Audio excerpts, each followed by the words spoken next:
State Senator Dave Syverson, who's on the line right now. Dave, good morning to you. Good morning, Riley. How you doing this morning? Well, another beautiful, crisp day in Rockford, Illinois. You know, that's how hardy we are around here. When it feels like a 15, it's just a crisp day for us around here. Somehow we survived the 3/10 of an inch of snow this morning. Barely. We did okay. Barely made it into work, but we did just for you. Well, that's like down in Atlanta where they get, an inch of snow last year, and it stopped traffic for a couple of days. Yeah, my favorite part was the run on the supermarkets with a half an inch of snow on the ground. The picture of the bread aisle, The right? bread aisle. Yeah. And what was left? Pumpernickel? It was, yeah. Something like that. But every other loaf of bread had been taken. There's a half an inch of snow. We're not messing around with it. We wanted a full survival instinct. Well, it's been an interesting week and a half since the election. It has been, and, it's interesting. People, I was touring a couple of businesses yesterday, and it's just the countenance on people's faces are totally different. I think people feel like there is that there's hope. There's a chance for survival, that we have that we can have a good future here for Illinois. And certainly the House races didn't break Republicans' way. It still looks like Democrats will retain the supermajority of the House. And that treasurer's race is now on the precipice of perhaps flipping from a 30,000 Tom Cross vote lead to perhaps in Mike Frerich's hands.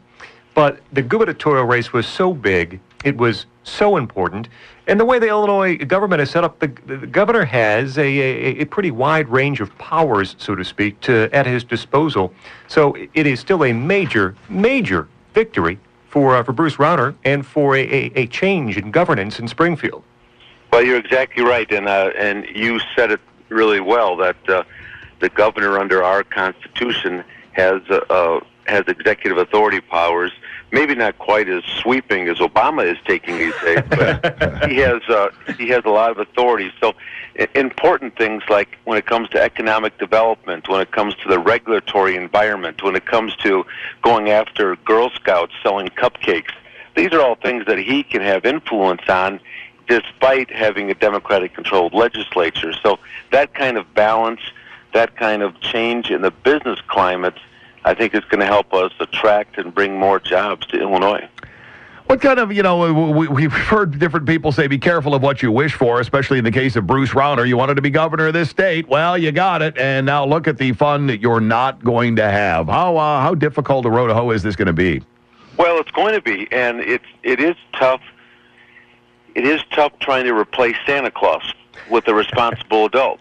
And you're never as popular when you have to go in there and make responsible decisions. But when you're spending at a level that far exceeds revenue, you have to rein in government. And so he's going to make some tough decisions. But the end result of that short stint of pain is going to be the ability to have unprecedented growth. And so I think people, like they did in Wisconsin, people are going to look and say, we needed that, and at the time we didn't necessarily like it, but it was the right thing to do. So it isn't going to be easy passing a budget that's going to make some cuts or reforming Medicaid or eliminating duplicative programs or programs that show no outcomes to say we can't afford you any longer. So there is going to be some wailing and gnashing of teeth, but that's the end result is going to be a better Illinois. State Senator Dave Syverson with us. It's Riley and Scot on WROK. We actually asked you to join us this week before you became the center of attention earlier this week with some comments about the tax rate. Let's start from the start, and we'll make sure people are clear on what you're saying. First of all, it shouldn't be a surprise. You told us this very thing back in August, and I wish we had the audio, but our archives don't go back quite that far.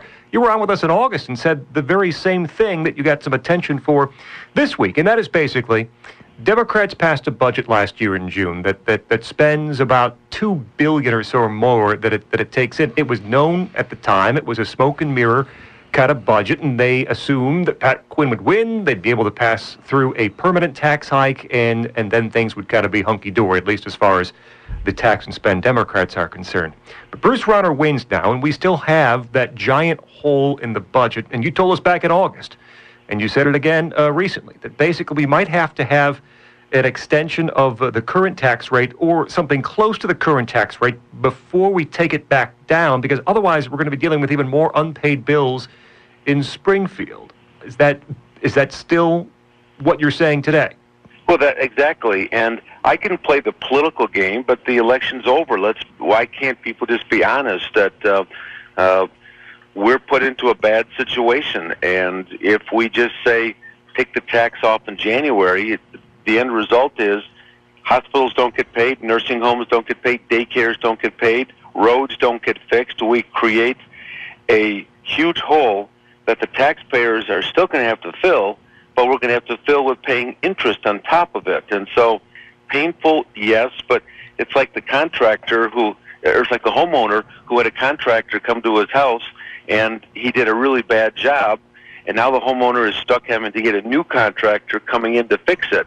Yeah, they may have to pay a second time. It's not fair, but taxpayers are going to have to. The best thing for Illinois is we're going to have to keep this tax on till at the end of June, when the new governor presents his first budget, and so we can start that new budget with being balanced.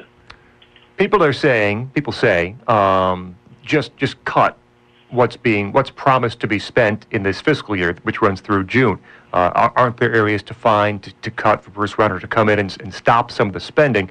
I know you've pointed out there are contracts that have been signed. There is spending that has been promised, legally promised to people. Would there be any way for Bruce Rauner to take office in January and then begin to slim back on the spending enough to make up that hole? No, and that's the problem. Some of my Republican colleagues say, "Oh, we just need to reform Medicaid and make cuts."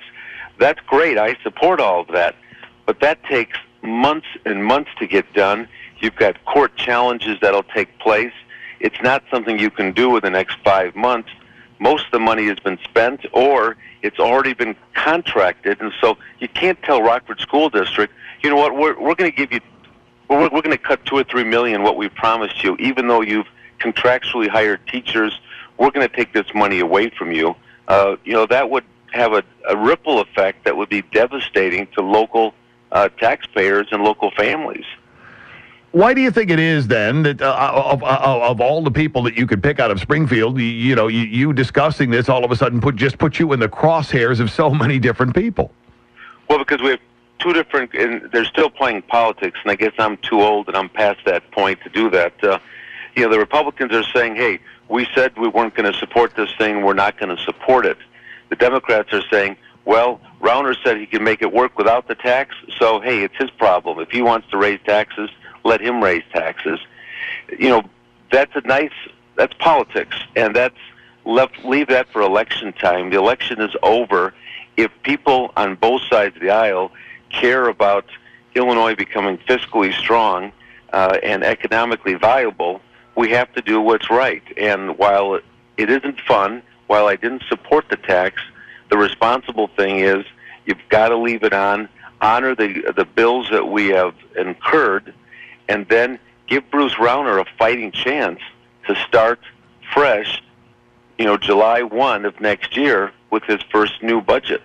State Senator Dave Syverson with us here. It's Riley and Scot on WROK. Is what you're saying basically what Bruce Rauner was saying, too, during the campaign? I ask because you go back to the blueprint that Rauner put out about taxes and economic growth.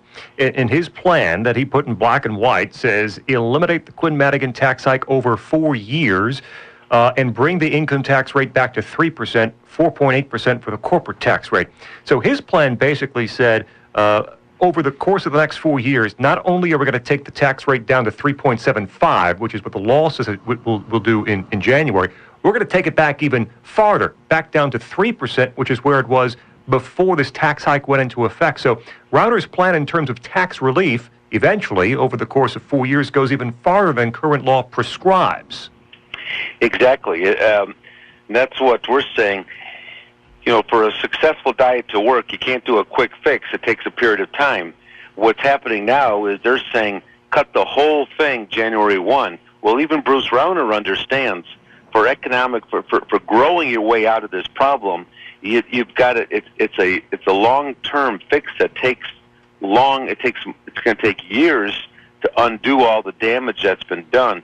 If you try to take it all back the very first day, it's going to create this kind of chaos and make it even, it's going to hamper Rauner's ability to do that. And that's what some of the Democrats have said this last week, that, well, we want to handcuff him because if we make it more difficult for him, then it's going to show that his style, his philosophy couldn't work. So the Democrats now, who were so for this tax, are saying, yes, let's take the tax off because they want him to look bad, or they want him to fail. But if he fails, that means Illinois fails. That means, hospitals and daycares and nursing homes and roads don't get fixed. So we all fail if Rauner fails. And these guys need to just get beyond that and say, why can't we just do what's right for Illinois, and then in 2 years, if you want to worry about getting back into campaign mode, get into campaign mode at that point. One more question on this, David. I want to move on. But how do you see it playing out? What would the bill say in your mind? Because legally it's going to roll back. So lawmakers would have to pass a new bill that would say, a 6-month extension at 5 and then an automatic sunset in June back to 3.75? Or how would it be structured over the next 6 to 12 months in terms of what you'd like to see? Well, that's a good point, and I am certainly open to that. Clearly, the bill would have to say that the temporary tax would stay on until June 30th. Now, that if he wants to expire at that point, I could live with that. And then, as part of the new budget, it could say, okay, now we're going to keep part of the tax on and phase it out over 4 years. We could do it that way, and that's probably the easiest way, and probably the most we could get out of the legislature. But just a 5-month extension and then have it sunset, that would force the legislature and the new governor to come up with a plan that includes how the tax is going to be phased out. So I would certainly be in favor of that. If we don't do it now in the veto session, it's going to become a nightmare for companies and tax preparers, accountants, because January the tax goes off, and then if we get back together, in lame duck in the second week in January, and they put it back on, people's paychecks, it's going to be take the tax off, put the tax back on. It's not that simple for accountants to have to go in and change all of their software to meet the payroll when you have your tax rates changing so dramatically. It would seem to me, Dave, that it might be incumbent upon Bruce Rauner to maybe work the rounds a little bit with some explanation of how the way forth is going to be laid out. Because as you mentioned before, you got people saying, well, okay, now he won come January, cut it all, now drop it all right now. And obviously that has not been the game plan all along, but maybe he needs to articulate that a little bit better going forward. Well, I think you're right. I think that's something that probably will be done because, again, we have two problems now. We have the Democrats who strongly supported the tax now opposing it because they want the governor to fail.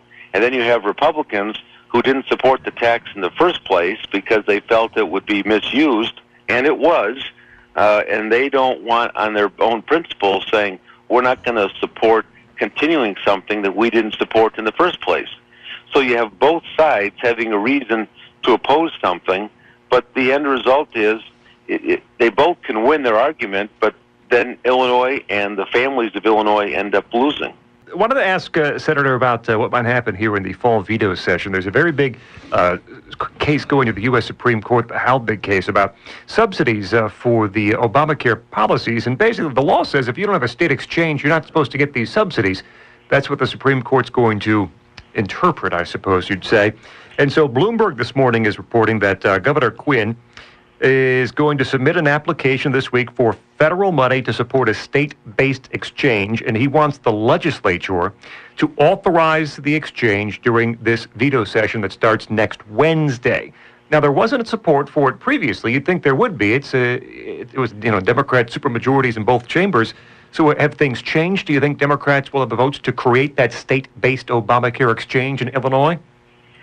Well, I hope not. There's a lot of negatives and liabilities that it puts the state into. And so while there's some initial money there, it creates a lot of problems, which is why there wasn't that much support, even among some Democrats in the legislature. So Quinn now is just trying to do what he can to, do the Bill Clinton of gluing keys down as he's leaving the White House. He's trying to leave as much of a financial mess as he can to make it more difficult for a Rauner coming in. Minimum wage should not be addressed.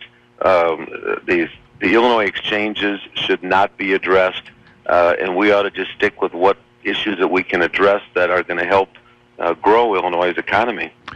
You get the idea that he'll follow any of that advice whatsoever? Or is this going to be one of those things that we are going to look at being rammed through? Oh, I think they're going to try to ram it through, but I hope, especially with minimum wage, that people, when they realize the impact that it has on park districts and on human service providers and on YMCAs, and that it would have an economic, really be a disaster for the same people that supposedly they're trying to help. So I hope that